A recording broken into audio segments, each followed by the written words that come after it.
Zambia Theater Project presents Homeless Network News, starring Caroline Mannheimer, Corey Walton, Greg Tramazak, Marvin Howard, Shannon Kemp, Annette Bryant, Robert Blood, Sol Sepulveda, Tahiti Robinson, Valerie Roy, and Lurch, directed by Esther Ure and Kay Flo Rozowski, with special thanks to Rebecca Noon, Madeline Helling, Ben Krybick, and Marin Ward for their supporting roles.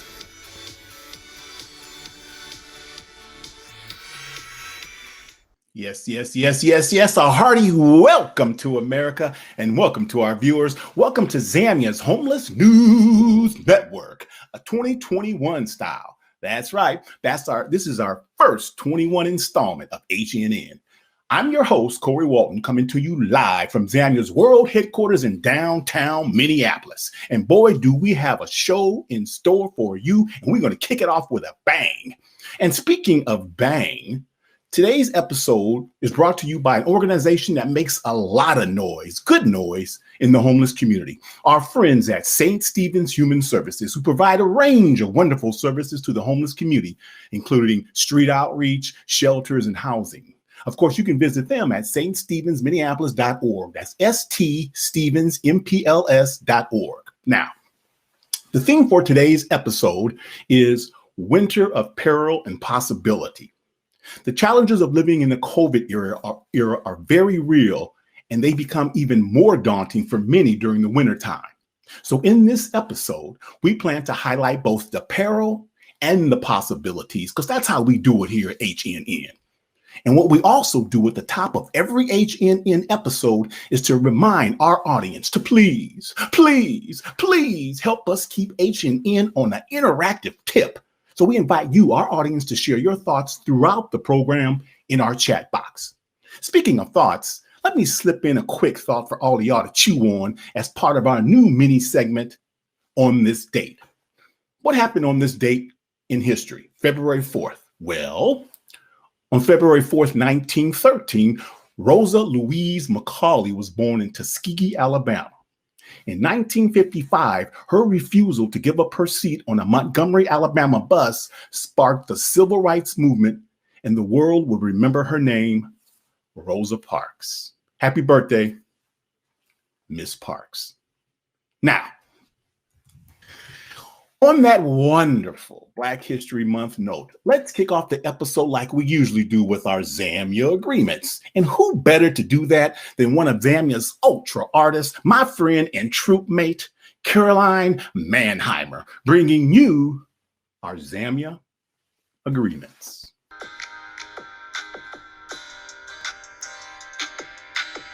Assume good intentions.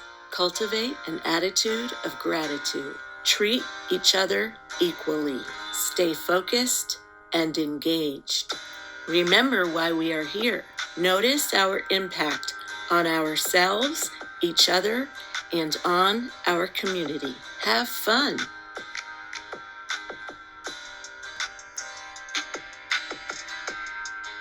Now, you know him as our finger on the pulse of the community, advocate for unity, roving reporter Roberto Blood, here to give us the 411 on access to services in the homeless community.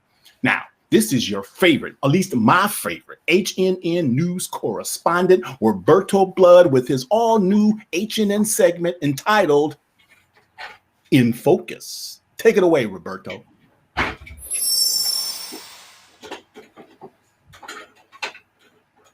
Good afternoon and welcome to the first edition of HNN's In Focus. We'll be bringing you important information to the housing disadvantaged, such as shelter and healthcare needs and your local COVID-19 update. And in future episodes, we'll explore the issues of youth homelessness and people who do great things in their community. Now, let's get on to those COVID-19 updates. But before I do that, it's going to be getting cold and people are going to be around together. So if you need to get tested, you can either go to MN, your healthcare for the homeless at 612-348-5553. And their website address is nhchc.org. Or you can contact your local health department or your primary care physician. Now, a little bit on for your shelter information. It's going to be getting cold, and just so you know, 1 in 13 people will either contract or get COVID. So if you need shelter, you need health care, the numbers are in the chat. If you want to need someplace, you can go to the Shelter Connect at area code 612-248-2350. Now, this is my question of the day. Where is my stimulus money? Well, you know what? If you'd like to, I can help you with that.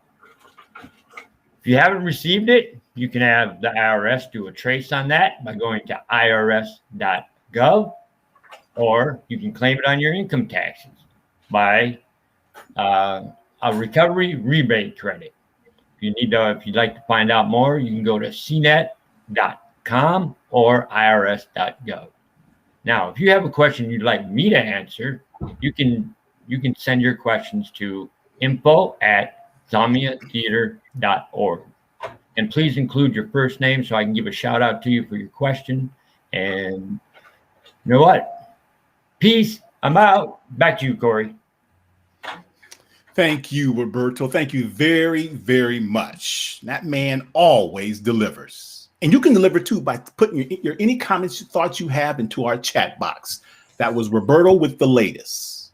And speaking of latest, we've all heard about the next round of stimulus checks set to be issued in the coming weeks. From the stroke of a pen into the pockets of millions of Americans coast to coast, right?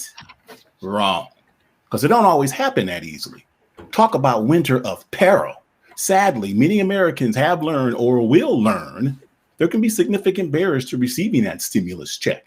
Hey, if you don't believe me, check out this next HNN segment with Annette Bryan and yours truly, based on a true story. Check it out.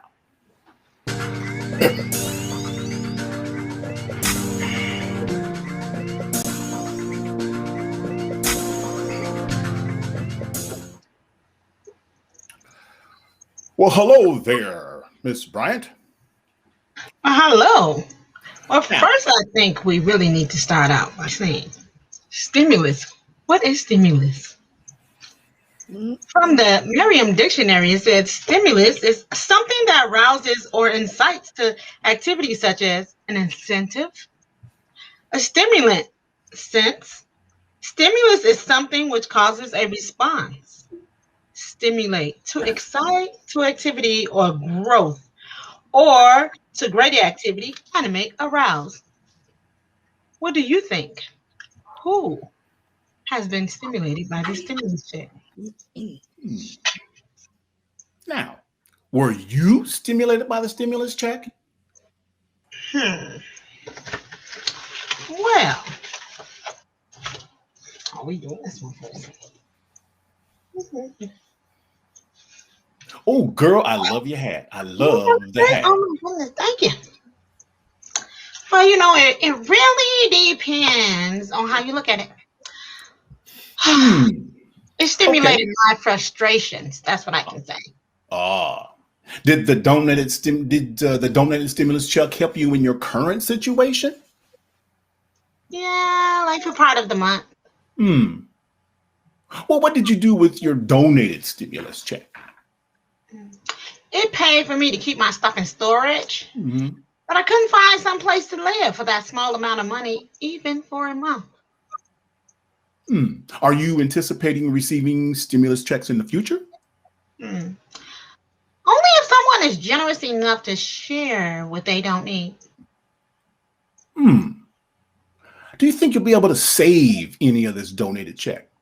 Are you kidding me? Oh my goodness. Okay, excuse me. I must have treaded on thin ice there. Let me ask you this. If you were in charge of the stimulus checks, what amount would you issue? Roughly $2,000 to get me a month's deposit and rent plus a little. Then I could have a place to take a break to figure out what's happening next. Even better, offer me some housing. That's what I need. That's a very good point. Well, it's been a pleasure talking to you, madam. I have other interviews to conduct. I have to conduct some interviews with people who have actually donated checks. So I will talk to you soon, and thank you so much for your time. All right, thank you.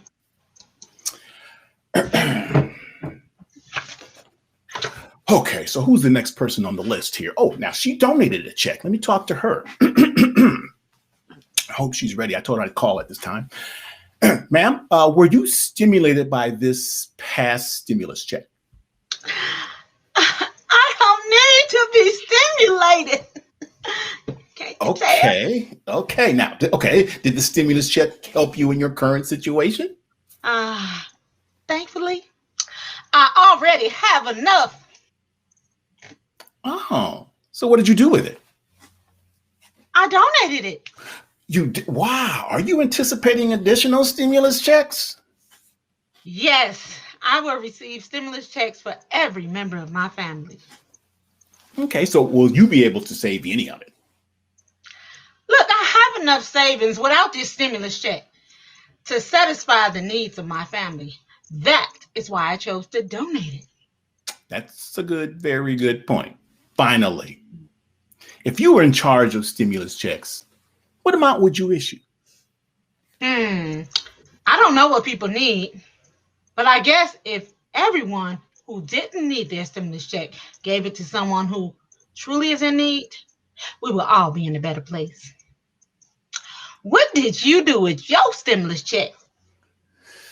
Maybe we save that for the next program. How's that, huh? Thank you, madam, for your time. And we hope to catch up with you probably after the next round of stimulus checks. Thank you so much for your time. Thank you. So again, an actual depiction of a real life story. Moving the show right along, we're going to hop into one of my favorite segments of HNN, and that is our one-word go-around response to a thought. Now, here's the thought for this go around. How stimulated were you by this stimulus check? I'll go first. Okay. I was stimulated when I saw everyone else stimulated. What about you, Tahiti? What's your response? I was stimulated because I was able to pay some things. I was able to pay some bills, and I was able to get some things that I needed around the house. How about you, Sol?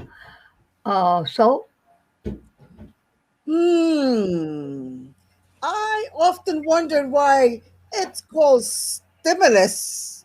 Was it to stimulate me? Well, it did. It stimulated me to help a friend and to purchase materials I needed for my projects. So, Joey, baby, stimulate me some more so I can do my thing and help the homeless. Esther, what did you do? Well, I learned that $600 could buy 4 shares of Moderna stock or 2 shares of Pfizer stock, which seemed like maybe a good investment, but instead I just put it into GameStop.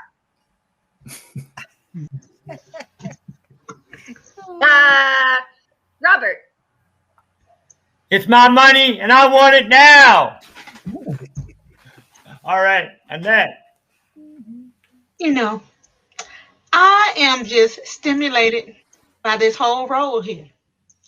Let's go to Corey for our next segment. Thank you. All Our next segment, that was I mistakenly identified that as our one word go around. That's not our one word go around. That comes later. That was just our go around segment. And I love that segment. I mean, the only thing maybe I like just as much as that segment is our headline news. That's right. Here to bring you some news related to the challenges of being homeless in the wintertime. Marvelous Marvin Howard and Esther O with our headline news.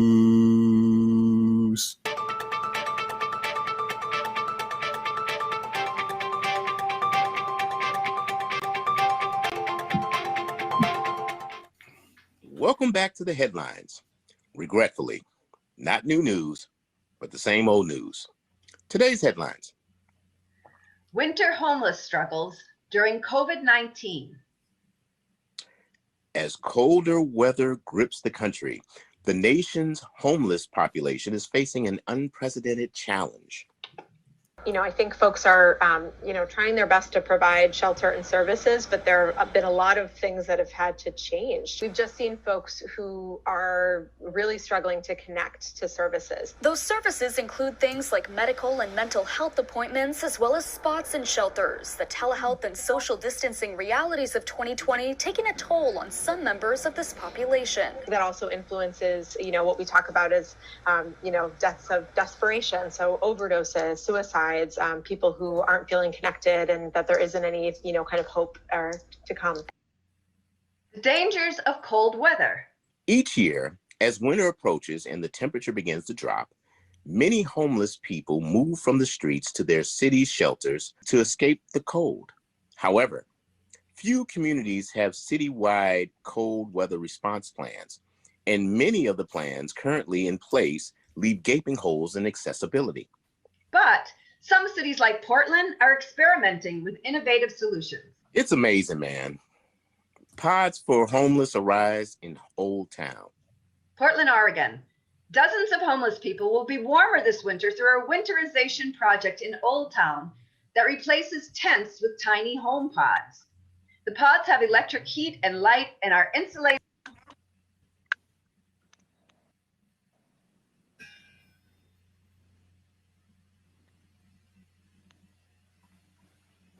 Extreme elements. Stay dry and warm. It's amazing, man.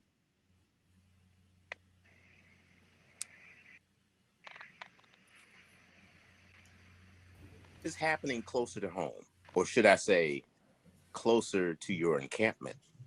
As cold sets in, St. Paul, Minneapolis officials scramble to house homeless and dismantle homeless camps. Dropping temperatures have officials on both sides of the Mississippi River rushing to find housing for hundreds of people without shelter. Many of them can be seen bonding together at pop-up tent city locations, referred to as encampments, all across the metro.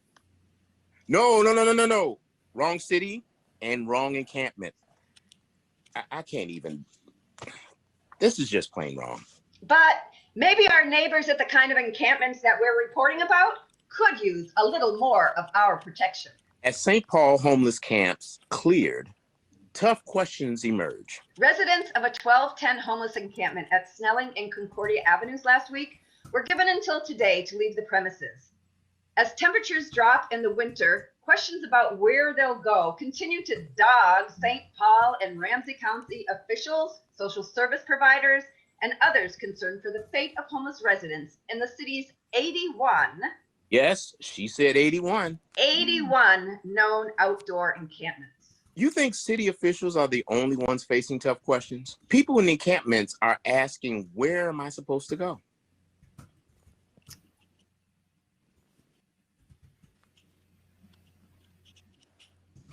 And on the other side of the river, Park Board begins clearing final homeless encampments in Minneapolis. as the sun rose over Minnehaha Park, a backhoe and a bobcat scooped up trash and uninhabited tents from the encampment just off Hiawatha Avenue. From the website of Minneapolis Park and Rec. Everyone at the Minnehaha encampment vacated the site by January 6th after the Minneapolis Park and Rec Board issued notices on December 31st and January 4th to vacate the site due to documented public health and safety concerns at the encampment. MPRB outreach staff made almost daily visits to the site since October, consistently encouraging people to move into shelters and routinely finding available shelter spaces and offering them to encampment residents. However, most offers were declined.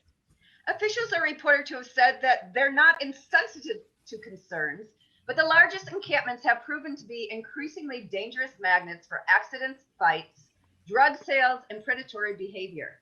In Minneapolis, police are investigating a homicide that occurred in one of the encampments. So, you may ask, why do people choose to stay in encampments as opposed to going into shelters when it's being offered? Understanding encampments of people experiencing homelessness and community responses, emerging evidence. Shortcomings in the shelter system are consistently identified as primary factor that pushes people to congregate in encampments. In some communities, shelter beds are available but go unused because of regulations or conditions that are incompatible with potential clients' expectations or needs. Or, you may ask, what would happen if the city allowed encampments to remain?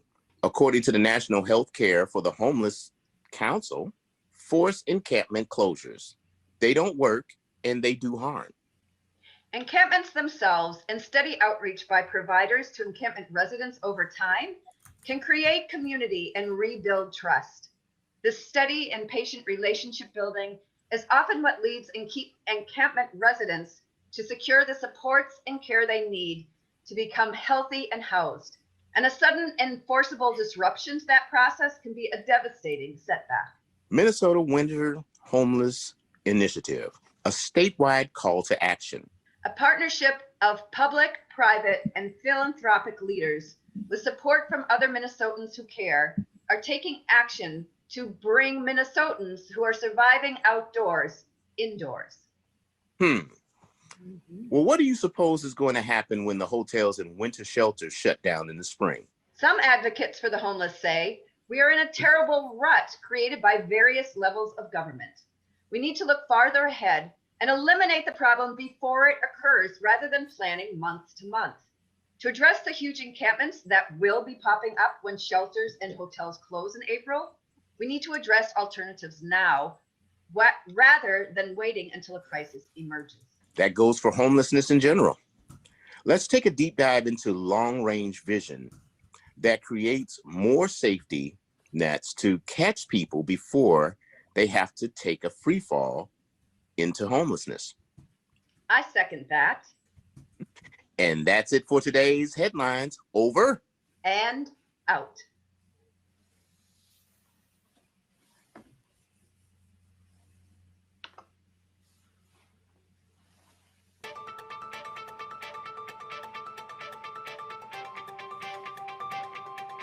Absolutely great. The headline news is always one of my favorite segments of the program. Now, so the theme of today's HNN episode is Winter of Peril and Possibility. So you're saying, okay, Zam fam, you've given me a healthy scoop of the peril. Why don't you say a little something about the possibilities? Well, let me tell you, it's always possible to see a fresh face in any given HNN episode. And today, we bring you the return of Valerie Roy. Now, Valerie has graced the zAmya stage before, but now she returns to bring you a wonderful, interesting, and thoughtful piece that contemplates the ideas for an alternative shelter system. Check out this Valerie Roy original, only on HNN. Castle, a sustainable shelter where the homeless can go to learn to live like kings and queens. A fascinating concept. And here to tell you about it is Valerie Roy. I met Valerie at the trauma table at the Arts and Medicine Conference at Hennepin Theater Trust. She impressed me right away with her plans for Castle, and I invited her to come on down to Salvation Army, where we were working on our show. She's been threatening to get involved ever since, and I'm delighted to say she's here with her presentation today. I'm Maren Ward, HNN correspondent. Take it away, Valerie.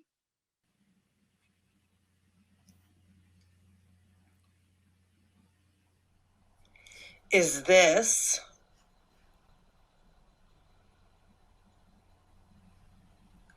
or this your notion of homeless? It's okay. I am here to challenge perceptions. What it really has become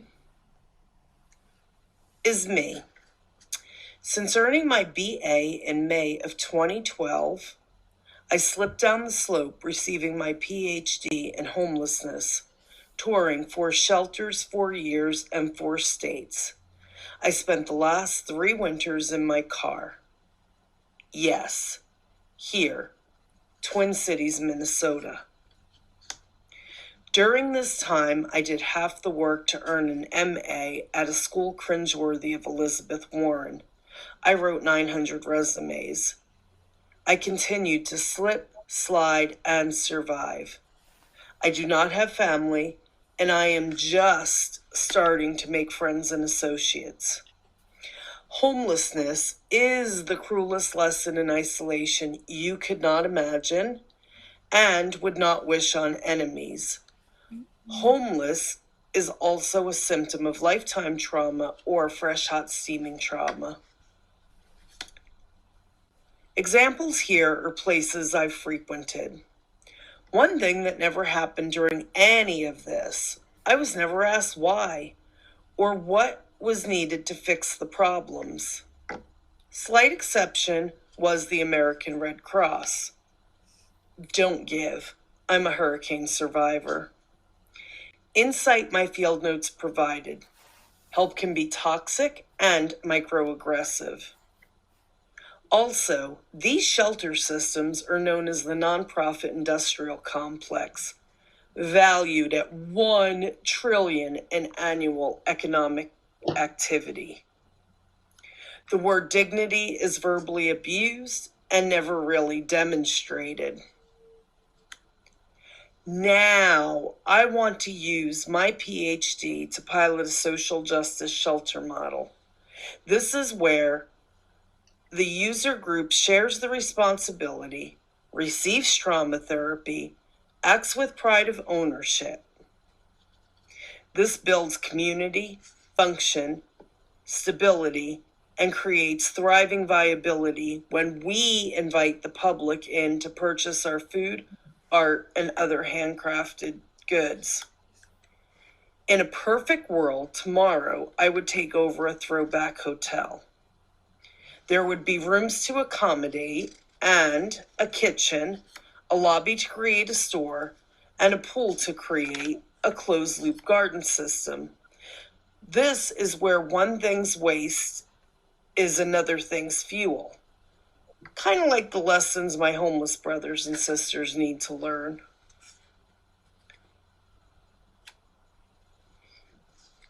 Using the words food hub, social justice, and pilot in the working titles, startup grant funding should provide enough seed.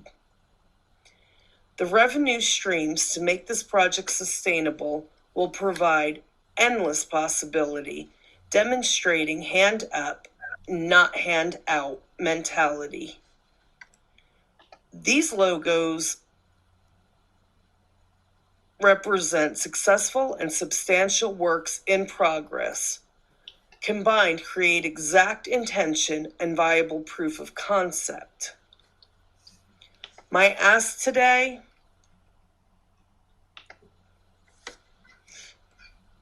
is that you join an advisory board to meet monthly to help create concise goals to make this idea a reality.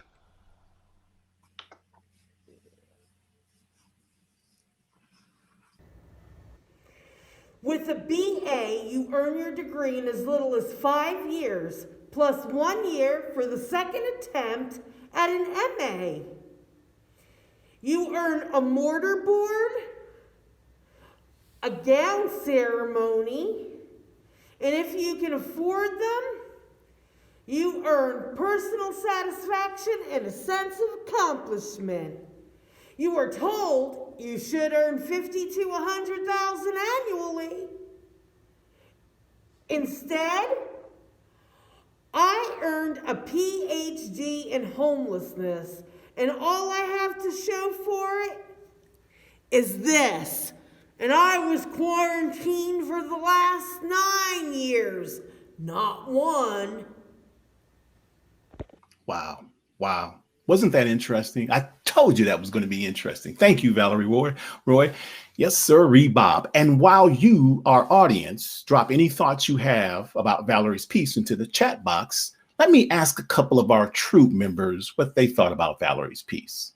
Roberto, I'm going to put you on the spot, brother.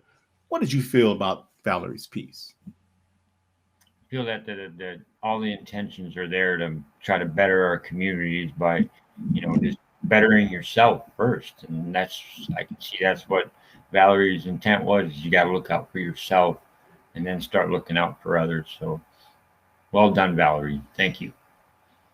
Yes, very well done. What about you, Esther? Any thoughts on Valerie's piece?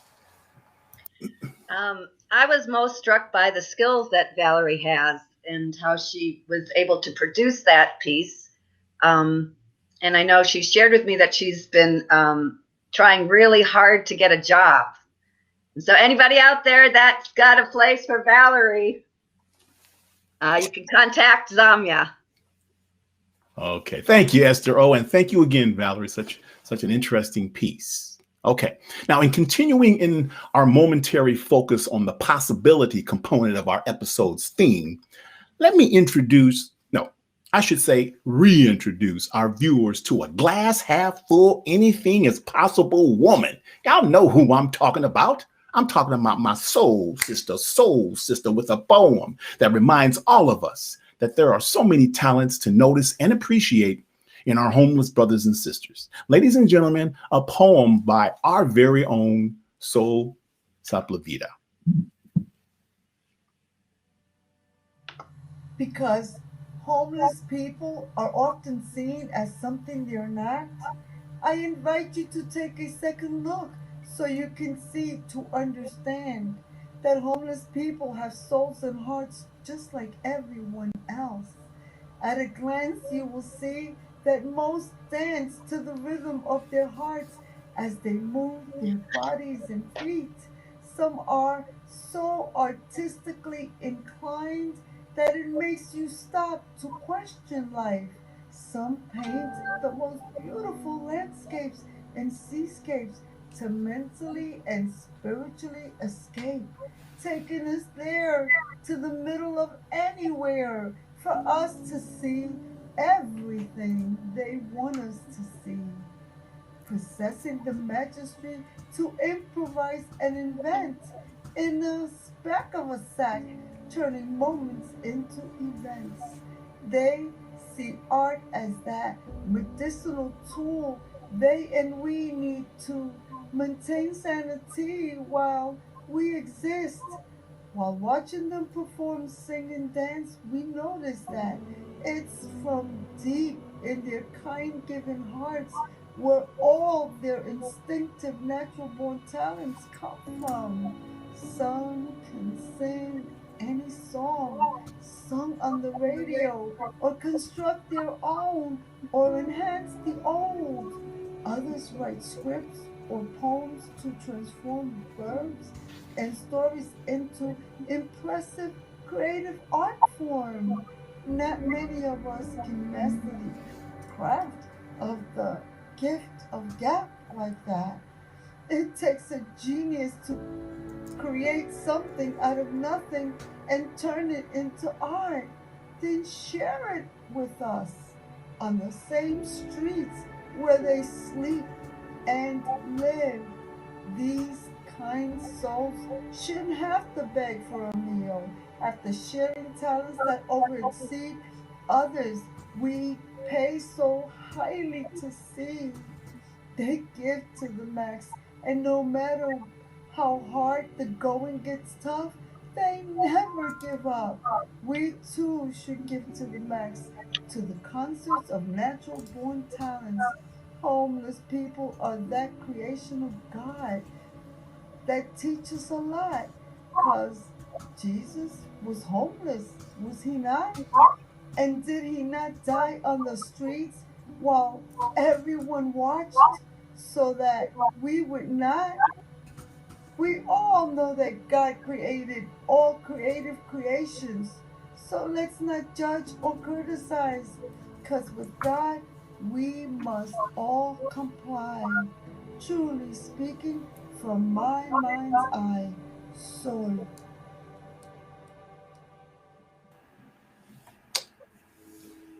Wow. In a word, beautiful. Thank you so much, Soul. What word would you describe Soul's poem? What word would you use? What's the first word that pops into your mind? Drop it into our chat box. Don't think about it. Just whatever pops into your mind, drop it in the chat. Thank you, Soul.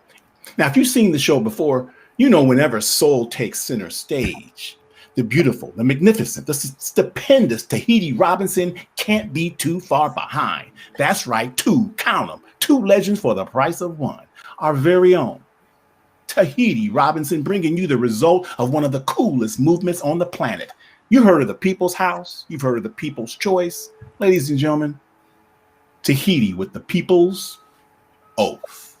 Take it away, Tahiti. We, Zambia Theater Project, do solemnly swear and vow that we will faithfully execute our role in healing, reimagining, and rebuilding our country. And we will do our best ability, preserve, protect, and defend dignity, justice, and joy for ourselves and for all around us, and that we will do so with love. Oh, I love it. I love it. I told you that's my girl, Tahiti. Very well done. The People's Oath by Tahiti Robinson. Just a quick update on our agreements. Due to technical difficulties, we're not going to be able to bring you the agreements today, but we promise, we solemnly give you our oath. We'll bring you a special edition during our February 18th episode. And with that, we have to wrap up our Winter of Peril and Possibility episode of HNN. I know. Yes, unfortunately, we have reached the end of this edition. But in typical zAmya fashion, we will end our affair with our one-word checkout from each of our Zamly members. Audience members, please remember to post your one-word checkout in the chat box if you would. I'll kick this one-word checkout off with, and I'm going to borrow this from the show's theme, possibilities. Tahiti, what's your one-word checkout? Success. Roberto. Believe. Annette, come at him. Stimulus. What else? So, what you got? Stimulating. Esther, oh. Getting in the stream. Getting in the stream. We're going to end with Soul's stimulus. Hands in the middle, everyone. That's our parting word, everyone. Stimulus. Thank you, Zam Fam members. You, our viewers, are fantastic. Directors Esther O.K. Flo. Special thanks to Rebecca, a.k.a. Bex News, Madeline, Ben, Marin, a.k.a. Junior. And thanks again to this week's sponsor, St. Stephen's Human Services, who are currently seeking donations of winter gloves, mittens, and boots. To schedule a socially distant donation appointment, contact Amanda at St. Stephen's. Her contact information is on our Facebook page. And while you're there, hit like. And also stop by our website at zamyatheater.org and sign up for our quarterly newsletter. Our Valentine's edition will be dropping in 2 weeks. Check it out, y'all. Finally, join our weekly Zam Jam workshops with Leah Nelson Tuesdays, 2:30 to 4. You can access those on our Facebook webpage. Hope you can drop by. In the meantime, we'll see all of you next time on Homeless News Network. Whoop, whoop. And on the east side of the river, west side, east side, west side. You just wanted to say that, Snoop Dogg. That's the doggy dog. Let me do it again. And on the east, no, it's west. Yes. I don't know why I didn't just say other. Okay.